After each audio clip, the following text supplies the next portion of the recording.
Hello hello hello hello sorry sir, it's okay it's okay. Business లో బాగా develop అయ్యావు, డబ్బులు బాగా సంపాదిస్తున్నావు. ఎక్కడ ఇన్వెస్ట్ చేస్తున్నావు? అపార్ట్మెంట్ అయితే తీసుకోవాలనుకుంటున్నాను సార్.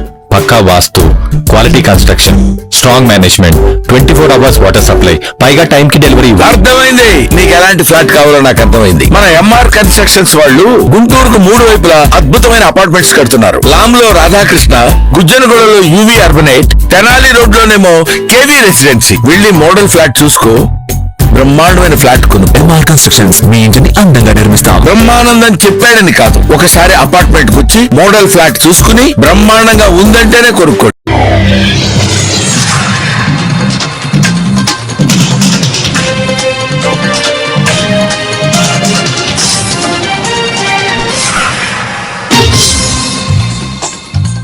నమస్కారం, సిటీ న్యూస్ తెలుగుకు స్వాగతం. ఈనాటి వార్తా విశేషాలు. బీజేపీ ఎస్సీ మోర్చా రాష్ట్ర కార్యవర్గ సమావేశం విజయవాడలో ఉన్న బీజేపీ రాష్ట్ర కార్యాలయంలో జరిగింది. సమావేశానికి అధ్యక్షత వహించిన ఎస్సీ మోర్చా రాష్ట్ర అధ్యక్షుడు గుడిసె దేవానంద్, బీజేపీ రాష్ట్ర అధ్యక్షురాలు శ్రీమతి దగ్గుపాటి పురంధేశ్వరి, ఎస్సీ మోర్చా జాతీయ కార్యదర్శులు ఎస్ కుమార్, పీసా అశోక్ కుమార్, బీజేపీ రాష్ట్ర ప్రధాన కార్యదర్శి బిట్రా శివనారాయణ, పాతూరి నాగభూషణం, మాజీ ఎమ్మెల్యే దార సాంబయ్య, బొడ్డు నాగలక్ష్మి, బైరి శ్రీనివాస్, రాజశేఖర్ పాల్గొన్నారు.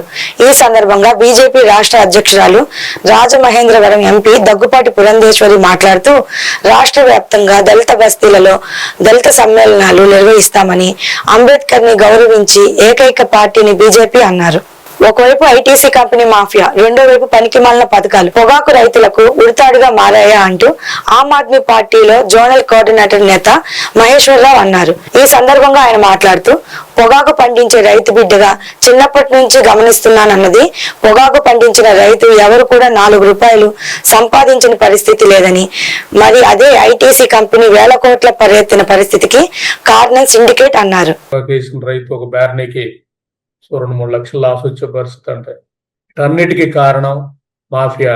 ముఖ్యంగా ఐటీసీ లాంటి కంపెనీ మనం కానీ గమనిస్తే, నేను చిన్నప్పటి నుంచి కూడా ఈ పద్ధతిని గమనిస్తున్నా. దీంతో కొద్దిగా అవగాహన ఉన్న వ్యక్తిగా, ఒక సంవత్సరం ఏదైతే ఉందో లాస్ట్లో, ముఖ్యంగా లాస్ట్లో మాడు కూడా రేట్ వేసే పరిస్థితి వస్తుందంట. లాస్ట్ ఇయర్ చూస్తే నాకు తెలిసి మాడు కూడా 30,000 కింటాకి వేసిన పరిస్థితి. అంటే టెంప్ట్ చేస్తారు రైతులను, అంటే రేట్లు ఎక్కువ ఉన్నాయి అనేది లాస్ట్లో కొంత రేట్ ఇచ్చేసినప్పుడు, టెంప్ట్ చేసినప్పుడు. నెక్స్ట్ ఇయర్ రైతులు కూడా 4 రూపాయలు వస్తాయన్న ఆశతో పొగాకు వేయటం. ఆ పొగాకు వేసిన తర్వాత మళ్ళీ ఎక్కువ వేశారు కాబట్టి అంత లేదని చెప్పడం. ఇక నేను అడుగుతున్న ప్రశ్న ఐటీసీని, ఏదైతే బ్యార్నీకి ఉందో ఇన్ని క్వింటాల్ అనేది మద్దతు, లేదా ఇన్ని క్వింటాల్ పర్మిషన్ అని ఇచ్చినప్పుడు, నీకు ఎక్కువ వేస్తే ఏంటి, తక్కువ వేస్తే ఏంటి, నీ మద్దతు ప్రకారం, నీ పొగాకు బోర్డు లెక్కల ప్రకారం నువ్వు కొనాలి కదా. నీకు ఎక్కువ తక్కువ సంబంధం ఏంటి అంటే, కావాలని ఒక మోనోపోలీ మార్కెట్, 2-3 కంపెనీలు ఉండేది. ఈసారి ఎక్కువ వేసినారు కాబట్టి రైతులను కూడా మానసికంగా రెడీ చేసి తక్కువ ధరలో ఒక 4-5 అయితే ఎక్కువ వేయటం, తక్కువ ధర వేసేసుకుంటూ వెళ్ళిపోయి లాస్ట్కి వచ్చేకి రైతులను నాశనం చేసే పరిస్థితి. ఇది ఒకవైపు మాఫియా. రెండో వైపు వచ్చేకి ప్రభుత్వం మనం చూస్తే పనికి మాలిన పథకాలన్నిటికీ మనీ పెడతా ఉంటారు. ఆ ప్రభుత్వం రైతు భరోసా అని ఇచ్చింది. ఈ ప్రభుత్వం అన్నదాత సుఖీగా ఉంటారు. నేను యాజ్ ఎ చార్ట్ అకౌంటెంట్ కొద్ది ఆర్థిక రంగం మీద పడుతున్న వ్యక్తి, ఇది పనికి మాలిన పథకమే అంటాను. ఎందుకంటే మా ఊరే తీసుకోండి ఒక ఎగ్జాంపుల్. ఒక 100 మంది రైతులు, ఒక 200 మంది రైతులు ఉండవు, 10 మంది, మనం లెక్క పెడితే 15 మంది రైతులు ఉన్నారు ఊళ్ళో. ఈ 15 మంది రైతులకి మీరు ఇచ్చే సపోజ్ అన్నదాత సుఖీభావ పథకం అనుకోండి, 15,000. 15,000 ఇంటూ 10 మంది రైతులు ఎంత? 1,50,000. పోనీ 20 మంది రైతులు ఉన్నారు అనుకో, 3 లక్షలు. బట్ 3 లక్షలకి మనీ ఆ రైతులకి వెళ్తుంది. ఎవరు వ్యవసాయం చేసే రైతులకి. మిగతా ఎవరైతే ఉన్నారో, మీరు అనుకున్న 100 మంది మిగతా ఎవరైతే ఉన్నారో, ఈ మనీ అంతా చెప్పాలంటే ఇటుపోతా ఉంది. ఇంచుమించు 1.5-2 కోట్లు ఒక ఊరికే ఎవరికి ఇస్తున్నా? భూమున్న రైతులకి ఇస్తున్నా. భూమున్న రైతులు ఎవరు? నేను కూడా భూమున్న రైతులే. మా అన్నోళ్ళు కూడా భూమున్న రైతులే. బయటకు వెళ్ళి రియల్ ఎస్టేటో లేదా వ్యాపారమో లేదా వాళ్ళ పిల్లలు అమెరికాలో. విజయవాడ ప్రకాశం రోడ్ లో M Subbarao centre for cardia care, ఆరోగ్య యూరాలజీ అండ్ గైనకాలజిస్ట్ సెంటర్ ప్రారంభోత్సవంకు ముఖ్య అతిథిగా MP Kesineni Sivanath, MLA Gadde Rammohan Rao, Kamineni Srinivasarao, care hospital MD Padmashri doctor B Somaraju పాల్గొన్నారు.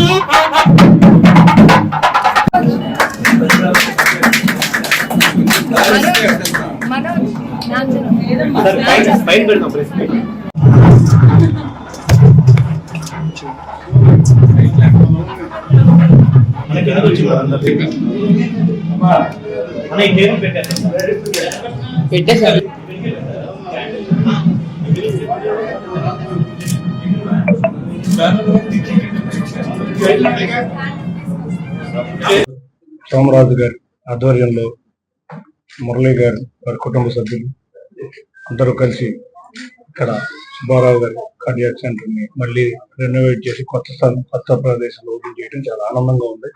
మా చిన్నప్పటి నుంచి సుబ్బారావు గారి పేరు డాక్టర్ గా చాలా ప్రముఖంగా వినిపించే పేరు.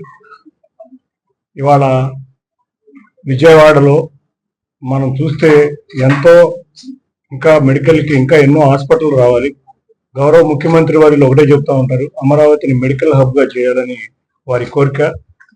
మన ప్రాంతంలో ఉన్న యువకులు మనతోటే వైద్యం ప్రారంభించడం, అందులో చాలా కొత్తగా మోడర్న్ టెక్నాలజీస్ కూడా తోడైనవి. వాళ్ళు మనం చూస్తే వాళ్ళ మెడికల్ దీంట్లో చాలా మోడర్న్ టెక్నాలజీస్ కూడా వస్తున్నాయి. వాళ్ళ పిల్లలందరూ ఇక్కడే తమ సొంతగా ఇక్కడే ప్రారంభించడం, ఒక ఎంటర్ప్రినర్షిప్ పెరగటం, అంతేకాకుండా హాస్పిటల్స్ అనే కాదు, చిన్నప్పటి నుంచి కూడా ఎన్ సుబ్బారావు హాస్పిటల్ లేదా ఒక ల్యాండ్ మార్క్ ఉండేది విజయవాడలో.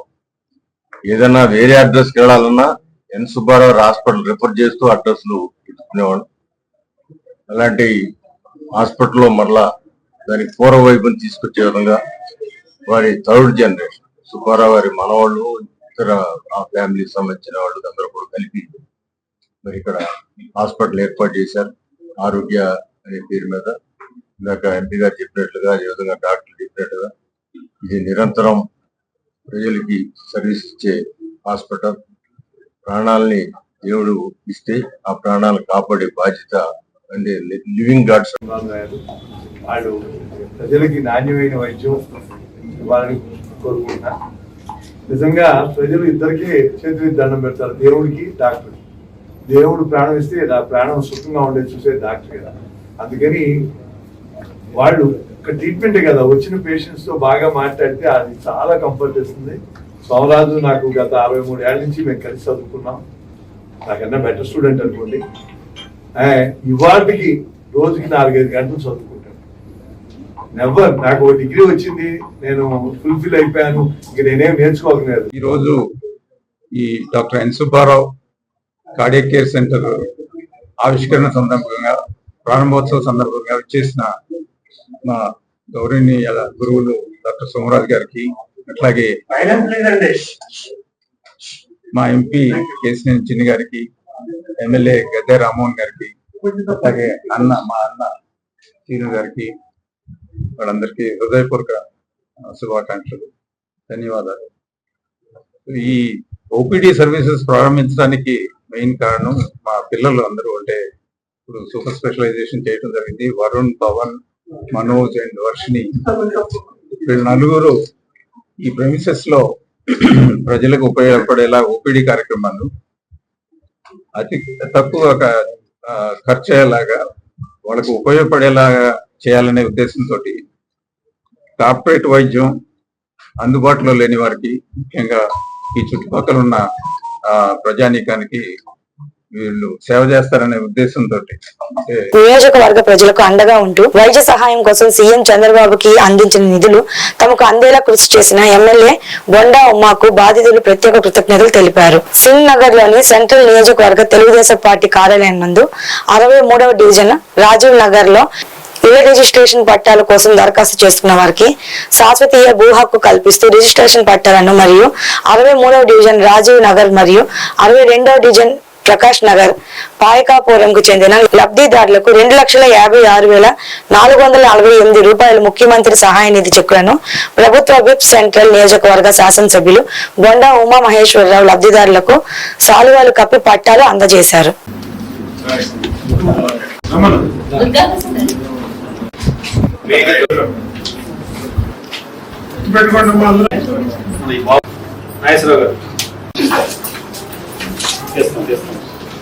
రాధానగర్ నుంచి పట్టాలకు ఎన్నిసార్లు ప్రయత్నించాము.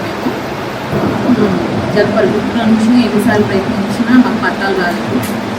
ఈసారి పట్టాలకి బొండా ఉమ్మ గారి దగ్గర చూసాము. ఖచ్చితంగా పడతాం అందింది. గవర్నమెంట్ గారికి, చంద్రబాబు నాయుడు సీఎం గారికి ధన్యవాదాలు. నా పేరు నాగేశ్వరరావు, శ్రీనగర్ 63 డివిజన్లో ఉంటున్నాను. నాకు కొద్దిగా ఆరోగ్య ప్రాబ్లం వల్ల ఆపరేషన్ ఖర్చులు ₹1,00,000 వేసి సీఎంఆర్ పని ద్వారా 40,000 శాంక్షన్ చేశారు. ఉమా గారికి, చంద్రబాబు గారికి కృతజ్ఞతలు.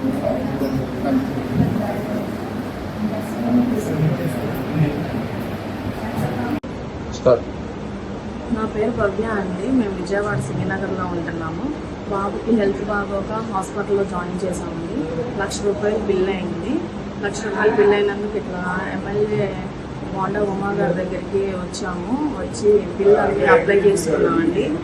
అప్లై చేసుకున్నందుకు సార్ మాకు 60,000 శాంక్షన్ చేశారండి. చెక్ ఇచ్చారు బోండా ఉమా గారు. బోండా ఉమా గారికి చాలా ధన్యవాదాలండి. ఇప్పించినందుకు చంద్రబాబు నాయుడు గారికి కూడా ధన్యవాదాలు. 11వ అంతర్జాతీయ యోగా దినోత్సవాన్ని పురస్కరించుకుని ఎన్టీఆర్ జిల్లా జగ్గయ్యపేట పట్టణంలో మార్కెట్ యార్డ్ నందు నిర్వహించిన యోగా కార్యక్రమంలో ఎమ్మెల్యే శ్రీరామ్ తాతయ్య పాల్గొన్నారు. యోగా ప్రాముఖ్యతను వివరిస్తూ శారీరక మరియు మానసిక ఆరోగ్యానికి ఇది ఎంతో ఉపయోగకరమని తెలిపారు. ప్రతిరోజు యోగాను జీవిత భాగంగా మార్చుకోవాలని విద్యార్థులు పిలుపునిచ్చారు. ఈ కార్యక్రమంలో municipal chairman Rangarao Raghavendra, councillor Kannaboina Ramalakshmi, Sangapu Bujjibabu, Gutte Nagaraju తదితరులు పాల్గొన్నారు.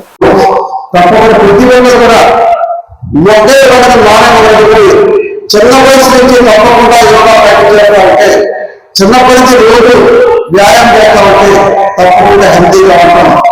ఎప్పుడైతే సమాజం ఉద్యోగులు హెల్తీగా ఉంటే మంచి సమాజం ఏర్పడుతుంది. మోస వాచ నిర్ణయాలు ఉంటాం.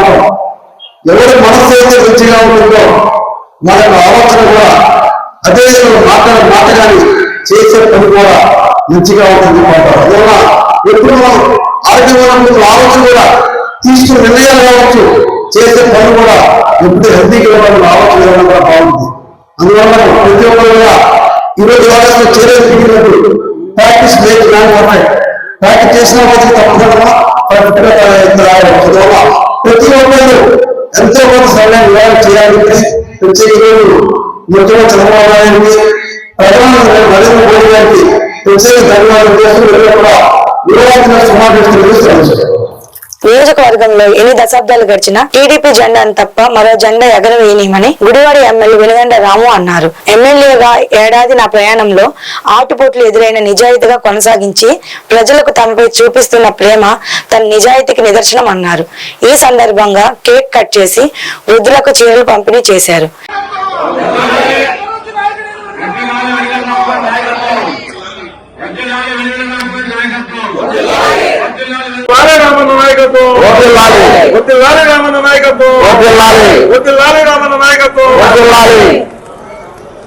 త్యాగం చేసేట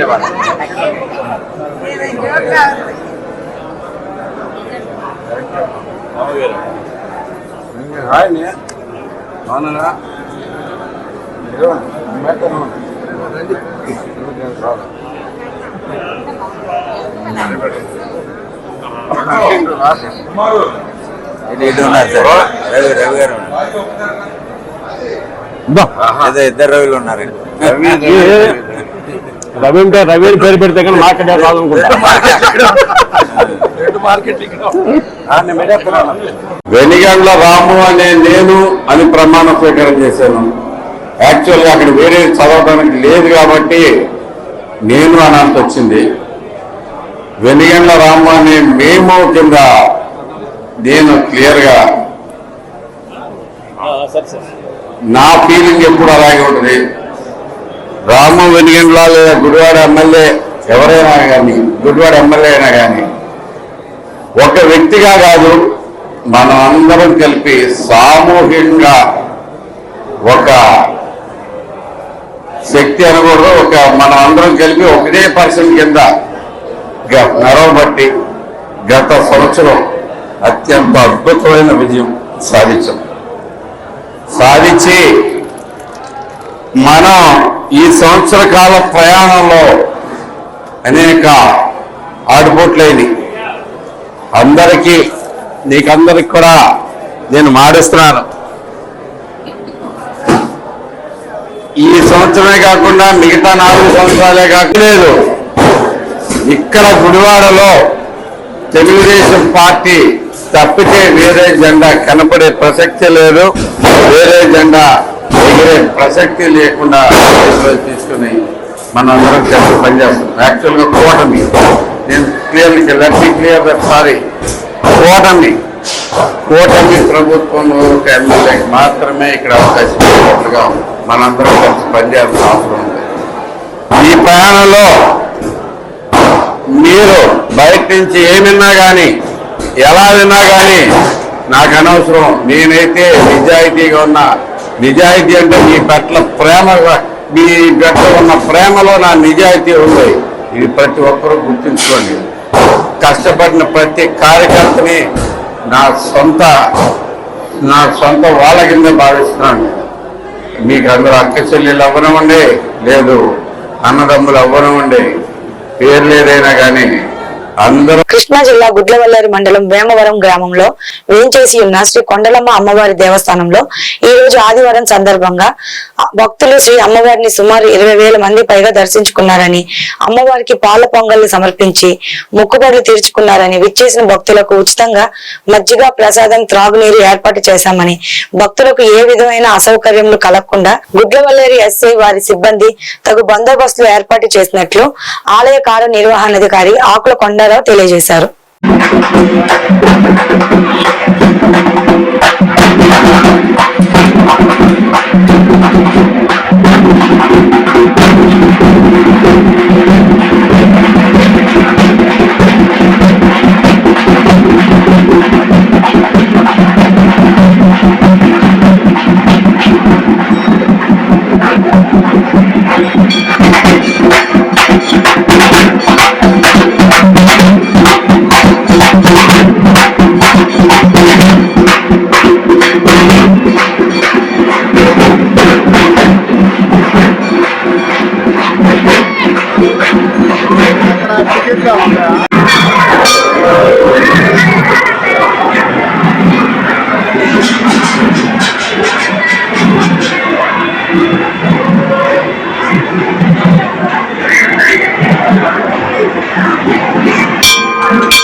శ్రీమాత్రే నమః. శ్రీ కొండలమ్మ దేవి నమః. కృష్ణా జిల్లా గుడ్లవల్లేరు మండలం వేమవరం గ్రామంలో వేయించేసి ఉన్న లోకపావని శక్తి స్వరూపుని శ్రీ కొండలమ్మ అమ్మవారి దేవాలయానికి ఈ రోజున శ్రీ అమ్మవారి ప్రీతికరమైన రోజు ఆదివారం మరియు రవివారం కావడం వల్ల ఉదయం 5 గంటల నుండి అనేక వేలాది మంది భక్తులు వచ్చి శ్రీ అమ్మవారిని దర్శించుకుంటున్నారు. భక్తుల సౌకర్యార్థం 2 క్యూ మార్గాలు ఏర్పాటు చేయడం జరిగింది. 1 ఉచిత దర్శనం, 2 శీఘ్ర దర్శనం. భక్తులకు ఏది సౌకర్యవంతంగా ఉంటే ఆ క్యూ మార్గం ద్వారా వెళ్లి శ్రీ అమ్మవారిని దర్శించుకుంటున్నారు. అదేవిధంగా వేసవి కాలం అవడం వల్ల చల్లటి మజ్జిగ, మంచినీరు కూడా ఉచితంగా భక్తులు 50 మందికి పంచడం జరుగుతున్నది. గుడ్లవల్లేరు ఎస్ఐ గారి వారి సిబ్బంది భక్తులకు ఎటువంటి అసౌకర్యం లేకుండా, అవాంఛనీయ సంఘటనలు జరగకుండా చూసుకుంటున్నారు. ఈరోజు ఉదయం నుండి పూజా కార్యక్రమాలు, జరగబోయే పూజా కార్యక్రమాల గురించి మా ముఖ్య అర్చక స్వామి శివసంతోష్ శర్మ గారు వివరిస్తారు. శ్రీమంత్రే నమః. సర్వమంగళమాంగళ్యే శివే సర్వార్థ సాధికే శరణ్యే త్రయంబకే దేవి నారాయణి నమోస్తుతే. శ్రీ కొండలమ్మవారి క్షేత్రంలో ప్రాతకాలమున శ్రీ అమ్మవారులకు సహస్రనామ కుంకుమార్చనానంతరము భక్తులకు దర్శనం కల్పించడం జరిగింది. ఈ రోజు అమ్మవారిని దర్శించే వారికి అమ్మవారి యొక్క క్షేత్రంలో అన్నప్రాసనలు, వాహనం పూజలు ఇత్యాది కార్యక్రమాలు నిర్వహించడం జరిగింది. అలాగే ప్రతి సంవత్సరము కూడా ఆషాఢ మాసంలో శాకాంబరి మహోత్సవం నిర్వహించడం జరుగుతున్నది. రేపు ఆషాఢ మాసం 6వ తారీఖున ఆదివారం నాడు శ్రీ అమ్మవారికి శాకాంబరి అలంకార మహోత్సవం నిర్వహించడం జరుగుతుంది. కావున 50 మంది భక్తులు కూడా వచ్చేసి అమ్మవారి యొక్క శాకాంబరి అలంకార మహోత్సవంలో పాల్గొనవలసిగా కోరుచున్నాం. అలాగే ఈ యొక్క శాకాంబరి అలంకారానికి ఆ యొక్క పూజా కాయగూరలు కానీ ఫలములు కానీ ఎవరైనా సమర్పించవలసినటువంటి భక్తులు ముందుగా దేవస్థానం వద్దకు వచ్చి వారు సమర్పించేటటువంటి వస్తువుల జాబితాని చూసుకుని ఆ యొక్క విధంగా ఆ యొక్క కాయగూరను సమర్పించవలసిన కోరుతున్నా. కాబట్టి మంది భక్తులు ఇచ్చేసి ఈ అమ్మవారి యొక్క అనుగ్రహ పాత్రలు కావాల్సిందిగా కోరుతున్నా. శ్రీమాత్రే నమః. ఏలూరు జిల్లా గణపవరం మండలానికి పరిశీలకులుగా నియమితులైన వేలూరుపాడు టీడీపీ మండల పార్టీ అధ్యక్షులు అమరవరపు అశోక్ ఈ రోజు గణపవరానికి వెళ్లి అక్కడ మండల పార్టీ కమిటీని కలిసి వారితో చర్చించడం జరిగింది. ఈ కార్యక్రమానికి ముఖ్య అతిథులుగా ఏలూరు జిల్లా టీడీపీ అధ్యక్షులు మరియు ఏపీ ఆప్కాబ్ చైర్మన్ శ్రీ గన్ని వీరాంజనేయులు హాజరై సమావేశాన్ని నిర్వహించడం జరిగింది. మరి ప్రధాన కార్యదర్శిగా మీరందరూ కూడా ఎన్నిక కావడం ఎన్నిక చేసుకోవడం చాలా సంతోషిస్తాయి. ఈ సందర్భంగా సోదరులు రామకృష్ణరాజు గారిని మరి ఆయన అయితే మచ్చలేని నాయకుడు. మనం ఎవరు కూడా ఒక్కడు కూడా నేనైతే మీ గణపం వచ్చినప్పుడు నేను కారు దిగలేదు, కారు దిగకుండానే ఆంజనేయులు గారు మాకు ఎలక్షన్ అయ్యారు, రాజు గారు రామకృష్ణ గారు అని చెప్పి అందరూ అన్నటువంటి సందర్భాన్ని ఒకసారి ఆయన మంచితనానికి ఆయన ఫలితనానికి అలాగే మరి మీ యొక్క మండలంలో ఒక్కడో అభివృద్ధి మిగతా వాళ్ళందరూ కూడా అధ్యక్ష కార్యదర్శులందరూ కూడా వచ్చారని మీ ఈ సమావేశంలో అందరూ కూడా ఏకగ్రీవంగా సోదరులు రామకృష్ణరాజు గారిని మండల పార్టీ అధ్యక్షులుగా అలాగే మరి సెక్రటరీగా ఏలూరు జిల్లా నాగిరెడ్డిగూడెం శాంతకుమార్ శనివారం రిజర్వాయర్లో చేపల వేటకు వెళ్లి చేపలు పట్టే క్రమంలో ప్రమాదశాత్తు శాంతకుమార్ నీటిలో మునిగిపోయి గల్లంతయ్యాడు. సమాచారం తెలుసుకున్న ఫైర్ సిబ్బంది, పోలీస్ సిబ్బంది సంఘటనా స్థలానికి చేరుకుని శనివారం నుండి రిజర్వాయర్లో గాలింపు చర్యలు చేపట్టగా మృతదేహాన్ని ఆదివారం రిజర్వాయర్లో గుర్తించి బయటకు తీశారు.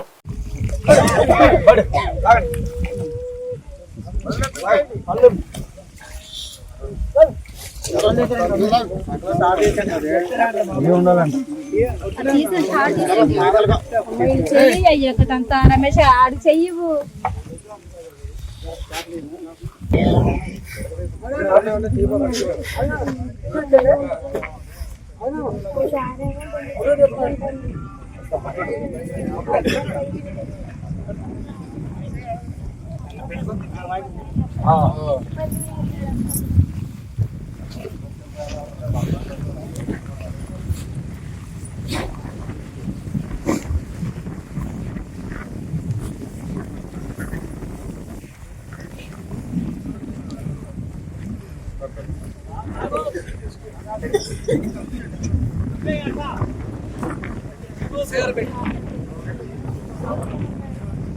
ఈ వార్తలు ఇంతటితో సమాప్తం. మరో బులెటిన్ లో మళ్ళీ కలుసుకుందాం. అప్పటి వరకు నమస్కారం.